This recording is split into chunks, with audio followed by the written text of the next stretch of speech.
Hier volgen enkele mededelingen betreffende coronavirus op Curaçao. Goedemiddag dames en heren, daar ben ik weer met de update van de cijfers van vandaag. Er zijn gisteren weer een aantal mensen getest. In totaal hebben we op Curaçao 196 personen getest op coronavirus. Daarvan zijn 78 zijn daar mannen, 118 vrouwen. Bij 1 is de test nog steeds inconclusief. Dat wil zeggen dat je niet met zekerheid kunt zeggen dat het wel of dat het niet zo is. Dus die wordt opnieuw getest over 2 dagen. Maar die wordt wel behandeld alsof zijnde positief voor voorlopig, totdat we het zeker weten. En de teller staat nog steeds op 11 personen die positief blijven. Er zijn in onze bestand met mensen die wij actief monitoren, dat zijn mensen die contacten zijn van mensen die positief zijn, dan wel waarvan er verhoogd risico is dat ze het misschien zouden kunnen oplopen. Daar zijn er nog 44 van in ons bestand die we doorgaan met monitoren.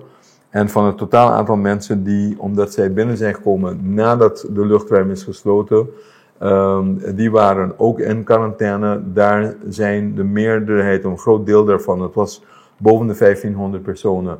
Een groot deel daarvan is nu afgerond. Die zijn namelijk al langer dan 2 weken op het eiland, zonder dat zij ziek zijn geworden. En dan ronden we dat af, dus de incubatietijd is voorbij. Er zijn dus nog een stuk of 800 daarvan nog in ons bestand om te verder vervolgen. Voor zover de cijfers.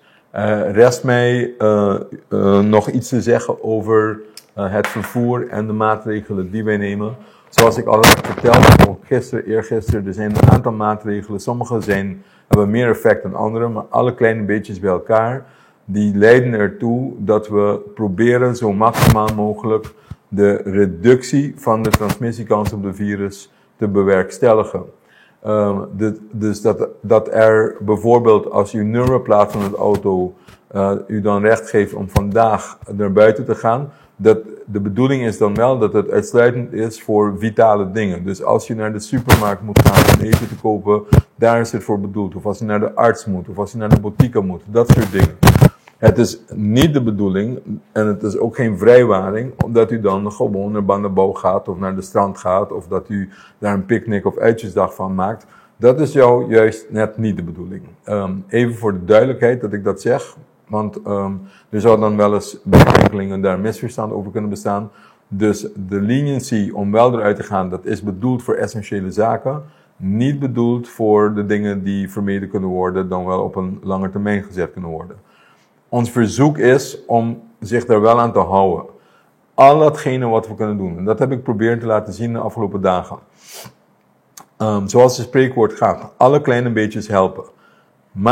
Sommige maatregelen hebben misschien een minder bijdrage. Maar als we al die maatregelen bij elkaar optellen, dan komen we er wel. Dus alle kleine beetjes helpen inderdaad wanneer het hierom gaat. En het is van belang, want dat is de enige manier waarop wij kunnen zorgen dat de gezondheidscapaciteiten niet overschreden worden. Want als dat gebeurt, dan gelooft u mij maar, dat zal nog een grotere ramp worden. En sowieso wordt het een grote ramp, ook hierna, dat weten we ook. Ik ben me er erg van bewust.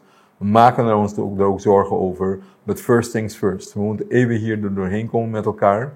En als iedereen zich aan de regels houdt, dan kunnen we dit wel tenminste overheen komen. Dus mijn verzoek aan u om zich daar inderdaad te houden. Om ons allemaal eraan te laten houden. Er is een vraag van hoe het zit met dat testen. Kijk, wij zijn gelimiteerd aan de capaciteiten die er zijn. Ook aan de capaciteiten van mensen die testen doen. We zijn stukje bij beetjes het aantal teams uit te breiden die testen kunnen doen. De mensen die test afnemen, die moeten juist goed beschermd zijn. Het is een PCR-test, dat wil zeggen, wij detecteren de virus. Het is geen bloedtest. Het is een test die afgenomen moet worden door een keelkweek, dan wel een neuskeelkweek af te nemen. Dat veroorzaakt soms reflexen bij mensen, dat ze gaan hoesten, soms zelfs een braakneiging. Dan krijg je troep in je gezicht of op je lichaam. Dat zijn de mensen die helemaal beschermd moeten zijn wanneer ze die test afnemen. En er is maar een klein club mensen die daarvoor getraind is. Dat gaan we langzamerhand uitbreiden. We gaan denken ook aan in termen van een beter beeld krijgen van wat er speelt in de bevolking. Dat doe je misschien via serologische test. Dat test niet de virus, maar dat test de antilichaamvorming in het bloed. Maar dat is weer op wat langer termijn.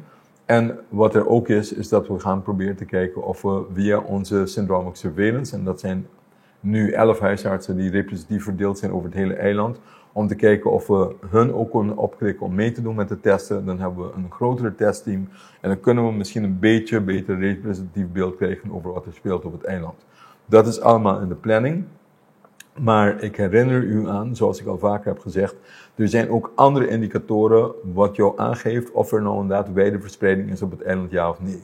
Nou, wat zijn dat? Dat zijn je aantallen, dat zijn met name je aantallen die in het ziekenhuis terechtkomen. Dat geeft een beeld.